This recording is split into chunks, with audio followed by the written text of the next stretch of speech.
সুপ্রিয় দর্শক, বঙ্গের রাজনীতিতে এখন একটাই আলোচনার বিষয়, সেটা হচ্ছে রাজ্জাক খান হত্যাকাণ্ড। এই রাজ্জাক খান হত্যাকাণ্ড কে করেছেন আপনারা সবাই জানেন, টিভির মুখে সবাই আপনারা জেনে থাকছেন।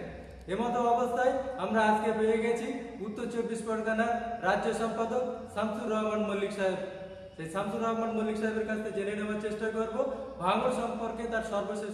শওকত মোল্লা পাশের বিধানসভা থেকে পাঁচিল ডিঙিয়ে তাকে যিনি সুযোগ করে দিয়েছেন ভাঙড়ে আসার, সে মমতা ব্যানার্জির কাছে দাবি ইতিমধ্যে আপনি খুব দ্রুত ওকে আবার পাঁচিল ডিঙিয়ে মতো পরিষ্কার হয়ে গেছে যে আইএসএফ এর কেউ এই ঘটনার সঙ্গে যুক্ত নয়। আইএসএফ এর রাজনীতি হচ্ছে শান্তির রাজনীতি। নওশাদ সিদ্দিকী ওখানে শওকত মোল্লাদের পায়ের তলায় মাটি নেই বলেই তারা এই লোভ, মানুষকে লোভ দেখাচ্ছে, কিন্তু ভাঙড়ের মানুষ লোভে পা দেবেন না। ভাঙড়ের মানুষ তারা প্রতিবাদের সঙ্গেই আছেন, নওশাদ সিদ্দিকীর সঙ্গেই আছেন, শওকতের বিরুদ্ধেই ছিলেন, আছেন এবং থাকবেন। কিছুদিন আগে ভাঙড়ের রাজ্জাক খান খুন হয়, তারপরেই একের পর এক তৃণমূল নেতা কর্মী গ্রেপ্তার হয়। তারপরেও ভাঙড়ের তৃণমূল কংগ্রেসের পক্ষ থেকে বলা হচ্ছে যে এই খুন আইএসএফ করেছে। দেখুন, শওকত মোল্লা নিজে সাংবাদিকদের সঙ্গে যখন কথা বলছেন তখন উনি খুনিকে সঙ্গে নিয়ে কথা বলছেন, আর ওনার কাছে নাকি সব খবর ছিল যে কে খুন করেছে। উনি বলেছেন যে আমার কাছে সব খবর আছে, তো উনি নিজে মুখেই তো স্বীকার করে নিয়েছেন আসলে ওনার কাছে সব খবর ছিল, স্বাভাবিক। আর তার ফলে ধরা পড়ছে একটার পর একটা তৃণমূলের নেতা, এবং সবাই শওকতের আশ্রিত। এই মুহূর্তে ও যাই বলুক না কেন, ও যে কথাই বলুক না কেন, দিনের আলোর মতো পরিষ্কার হয়ে গেছে যে আইএসএফ এর কেউ এই ঘটনার সঙ্গে যুক্ত নয়। আইএসএফ এর রাজনীতি হচ্ছে শান্তির রাজনীতি। নওশাদ সিদ্দিকী ওখানে শান্তি প্রতিষ্ঠা করতে চায়। তাই আমাদের মূল স্লোগান হচ্ছে, এখন এই মুহূর্তে ভাঙড়ের মানুষ চাইছে যে ভাঙড় শওকত মুক্ত ভাঙড় চাই। শওকত মুক্ত ভাঙড় গড়ে তুললেই ভাঙড়ে শান্তি প্রতিষ্ঠিত হবে। এই খুনের পরে সর্বপ্রথম গ্রেপ্তার হয়েছে মোফাজ্জল মোল্লা। মোফাজ্জল মোল্লা গ্রেপ্তার হওয়ার পরেই দাবি করেছে শওকত মোল্লা যে ও তৃণমূল কংগ্রেসে কেউ নয়, সাধারণ একটা কর্মী, কিন্তু তিনি পঞ্চায়েত ভোটের সময় ইলেকশনে রয়েছে। দেখুন, মোফাজ্জল মোল্লা তৃণমূল কংগ্রেসের হয়ে প্রতিদ্বন্দ্বিতা করেছেন। মোফাজ্জল মোল্লার সঙ্গে শওকত সাহেবের একাধিক ছবি প্রকাশ হয়েছে। ওনার সঙ্গে মোফাজ্জলের সঙ্গে শওকত মোল্লার সঙ্গে মোফাজ্জল রয়েছেন, সাংবাদিক সম্মেলন করছেন, এরকম অসংখ্য ছবি প্রকাশ হয়েছে। আর তারপরে যদি শওকত মোল্লা বলেন যে ও দলের কেউ না, তাহলে তো শওকত মোল্লা আসলে দ্বিচারিতা করছেন। এই শওকত মোল্লাদের মতো লোকরা তৃণমূল কংগ্রেসে অসংখ্য রয়েছে এবং তারা দ্বিচারিতা করবেন। দ্বিচারিতা করাটাই তাদের দ্বারা স্বাভাবিক। কারণ আমি বলবো, রাজ্জাকের দাদা যেটা বলেছেন সেই কথার সঙ্গেই যুক্ত করে বলবো যে এটা ভাগবাটোয়ারার রাজনীতি। এই ভাগবাটোয়ারার কারণেই এই খুন হয়েছে। এই বাটোয়ারার রাজনীতিকে ওই শওকত মোল্লা পাশের বিধানসভা থেকে আমরা অর্থহীন ভাষায় বলতে চাই, নাহলে ভাঙড়ে শান্তি ফিরবে না, ভাঙড়ে তোলাবাজ বন্ধ হবে না, ভাঙড়ে লুট বন্ধ হবে না। শওকত মোল্লার মতো লোক কিভাবে বলছেন যে ভাঙড় আমাকে জিততেই হবে, তাতে আরো 5টা তৃণমূল কর্মী মরে মরুকে যাক। তার মানে শওকতের কাছে তৃণমূলের কর্মীদের কোনো মূল্য নেই। মূল্য আছে জয়। কেন জয়? জয় না থাকলে লুট করা যাবে না। সুতরাং জয় করে লুটের রাজনীতিকে সর্বাগ্রে জায়গা দিতে হবে, এটা ওর মূল লক্ষ্য। ভাঙড়ের মানুষ শওকত মুক্ত ভাঙড় গড়ে তুলবে এই প্রত্যয় নিয়েছে। শওকতের বোধোদয় যত তাড়াতাড়ি হবে তত ভালো। রাজ্জাক খান খুনের সেই প্রতিবাদে গতকাল শওকত মোল্লা প্রতিবাদ মিছিল করলো, তাহলে কাদের বিরুদ্ধে এই প্রতিবাদ মিছিল?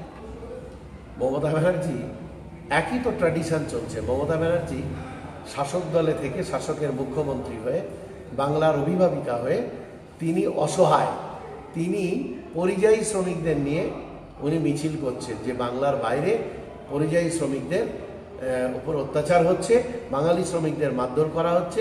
আমি অর্থহীন ভাষায় বলতে চাই, বাঙালি শ্রমিক অবশ্যই বাংলাভাষী মুসলমান শ্রমিকদের উপর অত্যাচার হচ্ছে।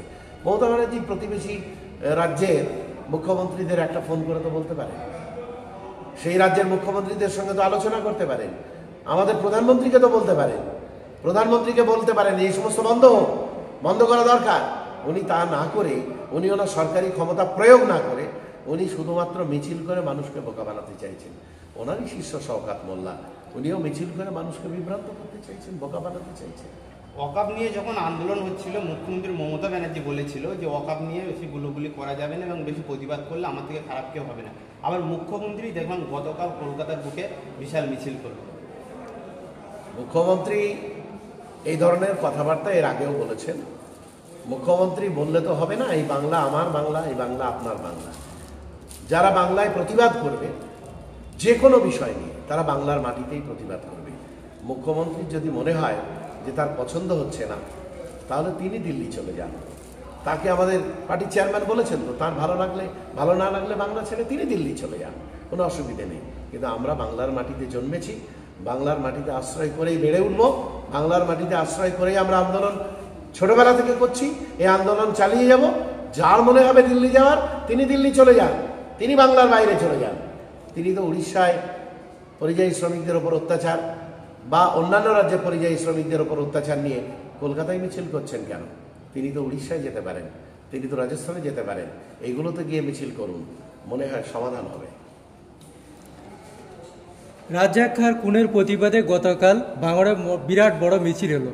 সেই মিছিল থেকে দাবি করা হয়েছে মিছিলের আগে লোক ভরাতে পুরস্কার ঘোষণা করা হয়েছে এবং সেই সঙ্গে যদি লোক না নিয়ে আসে তাহলে সরকারি সুযোগ সুবিধা থেকে বঞ্চিত হবে। শওকত মোল্লা এতদিন দাবি করে এসছেন ভাঙড়ে আইএসএফ নেই, তাহলে সরকার পক্ষ থেকে এমন কথা বলল শওকত মোল্লা, কি বলবেন? আসলে শওকত মোল্লা সহ তৃণমূল কংগ্রেসের পায়ের তলার যে মাটি ভাঙড়ে, সেই মাটি আলগা হয়ে গেছে, মাটি নেই বলতে গেলেই চলে।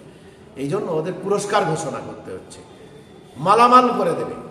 আমরা দেখলাম সেদিন প্রেস কনফারেন্স করে বলা হচ্ছে, ওদের একটা কর্মী সভাতে বলা হচ্ছে যারা লোক আনতে পারবে ছবি দেখালেই মালামাল করে দেওয়া হবে।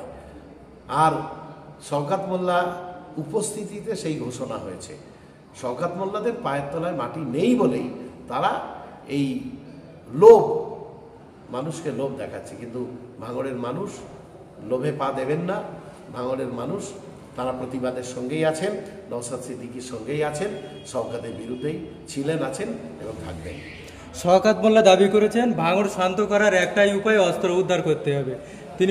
তিনি দাবি করেছেন আইএসএফ এর কাছে প্রচুর পরিমাণে অস্ত্র আছে, কি বলবেন এই বিষয়ে? এই মুহূর্তে শওকত মোল্লার দলে যোগ দিয়েছেন যিনি, আসমা খাতুন কাল কি বলেছেন দেখুন। আসমা খাতুন বলেছেন শওকত মোল্লারই শিষ্যা এখন। আসমা খাতুন কি বলেছেন? আসমা খাতুন বলেছেন তৃণমূল কংগ্রেসের জেলা পরিষদের মেম্বার, জেলা পরিষদ না, পঞ্চায়েত সমিতির মেম্বার। আসমা খাতুন বলেছেন যে তৃণমূল কংগ্রেসের প্রত্যেকটা কর্মীর বাড়ি থেকে, তৃণমূল কংগ্রেসের প্রত্যেকটা সন্ত্রাসীর বাড়ি থেকে অস্ত্র পাওয়া যাবে যদি পুলিশ ঠিকঠাক করেন। তাহলে আসমার কথা আমরা বলবো? আসমা তো ভাঙড়ের মেয়ে, সুতরাং ভাঙড় সম্পর্কে আসমা অনেক বেশি জানে। পাঁচিল ডিঙিয়ে শওকত এসে ভাঙড়ের কথা কি জানবে? Thank you.